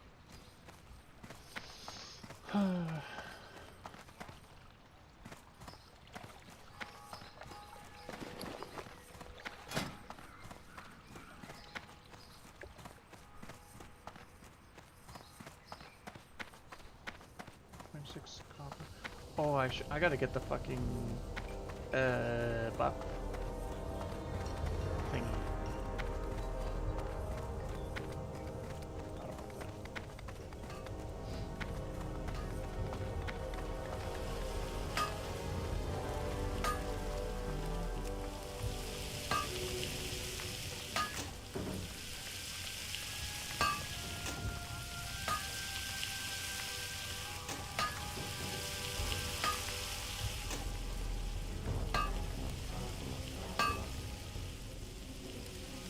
Oh yeah, I need flux.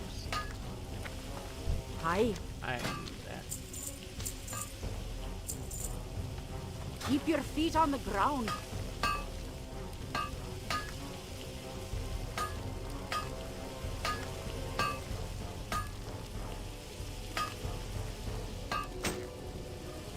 Yeah. Let's go. If I macro finding this? Oh. I wonder if that's how that works. It just says equip, but it doesn't say whether or not you need to be bound for them. I'm kind of curious. Yeah, chicken.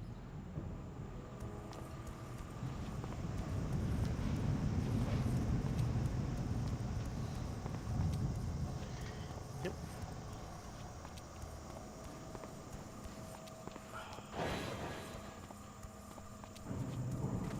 There we go.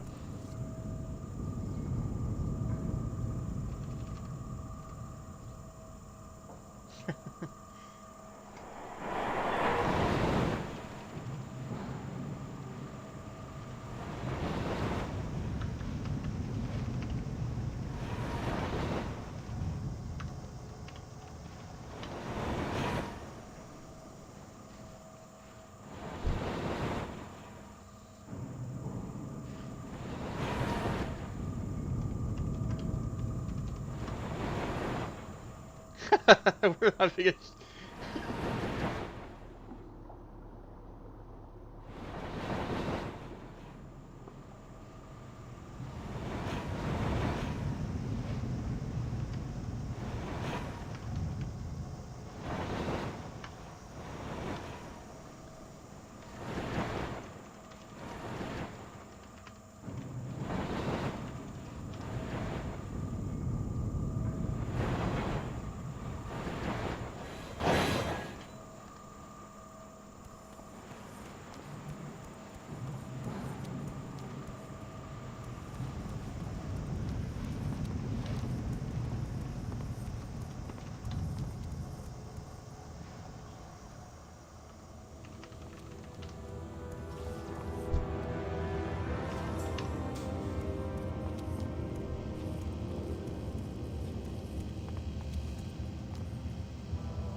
That was a cute game. I like cute engagements like that. I gotta ask for the weapon. What's on your mind? Keep your feet on the ground. Fuck. Of course it is.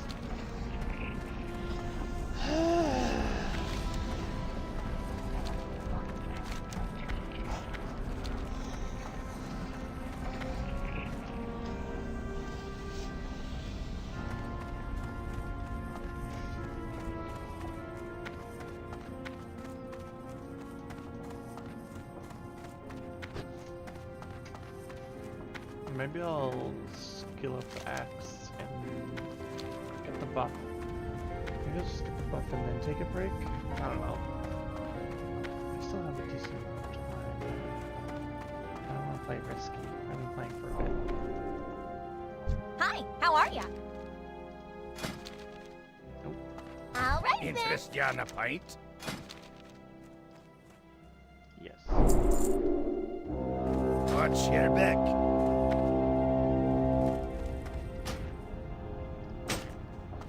Haha. I also get warrior training.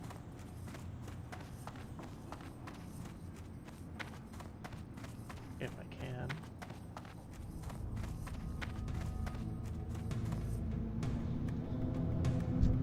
Interesting.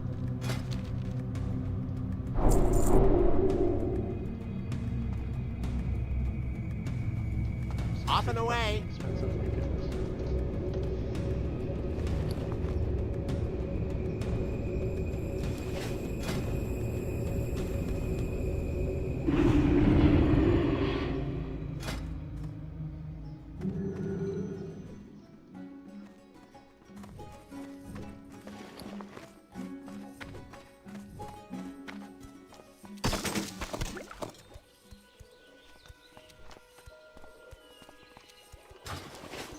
Oh no, the fair is gone?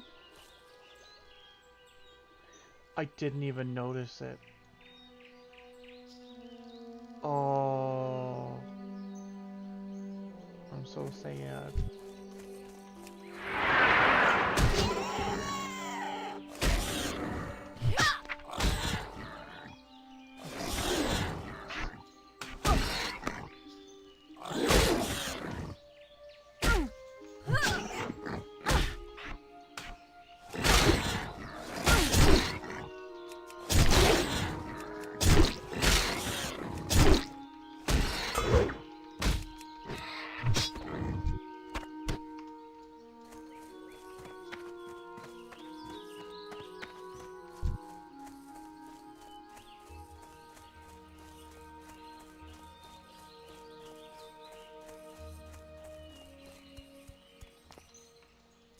Mine.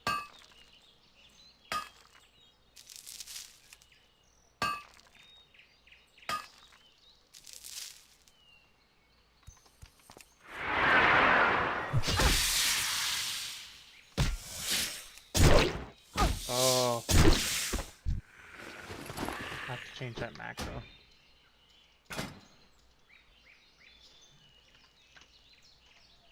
It's like, why isn't it working?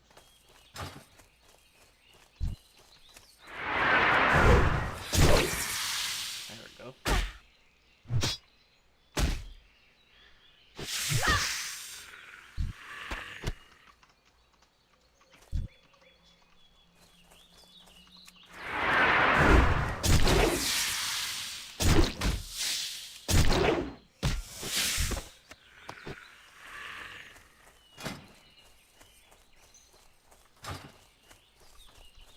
Ha, the power of level. Same level fucking gear. Delicious.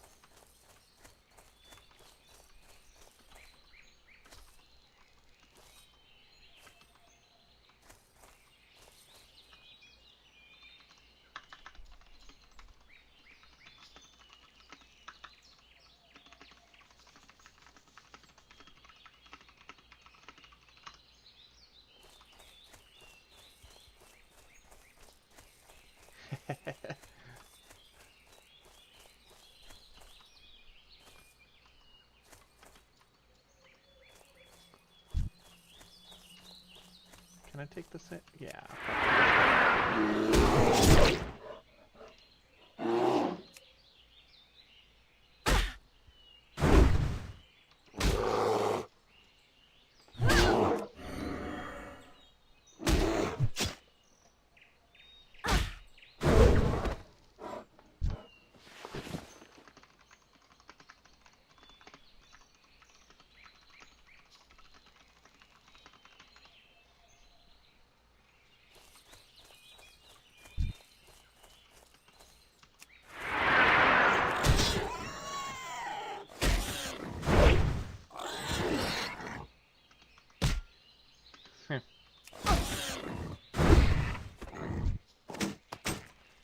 A practice sword.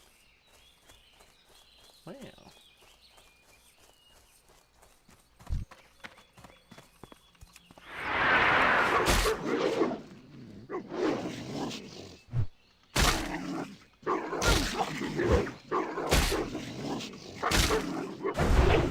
Whoa.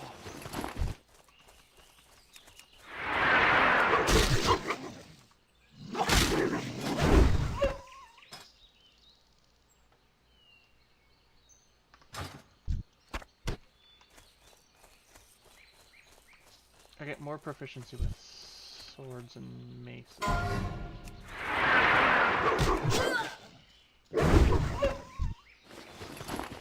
Such a good axe.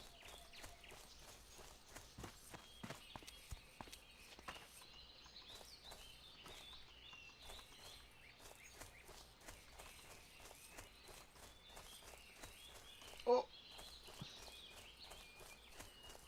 No!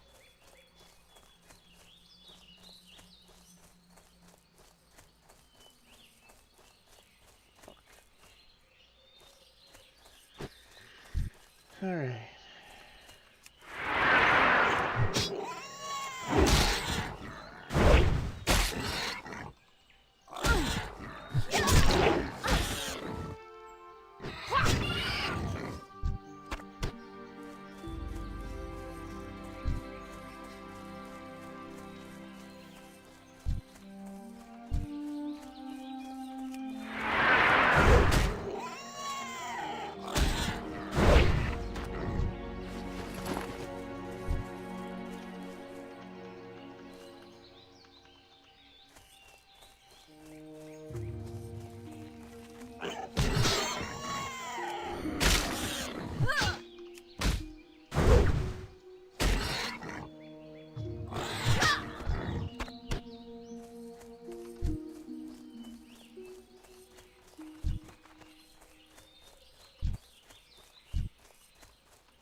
fighting with a staff.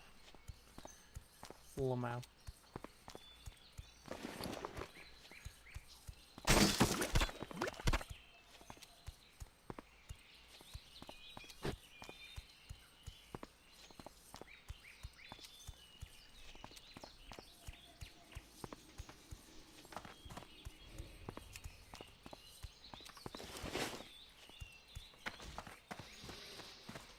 Okay.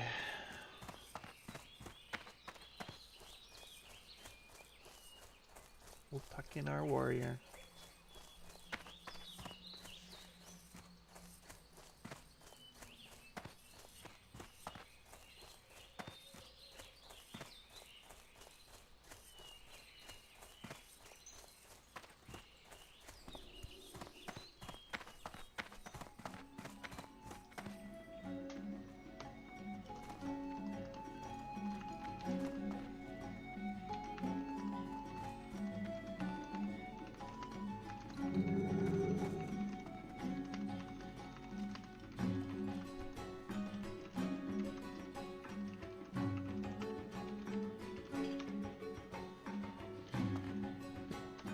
There we go.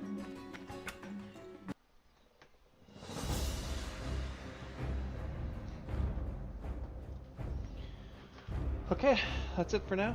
Might do aliens tonight. I don't know. It's Monday. Oh, I might have a raid. That's right. Fuck. It's only gonna be a little bit.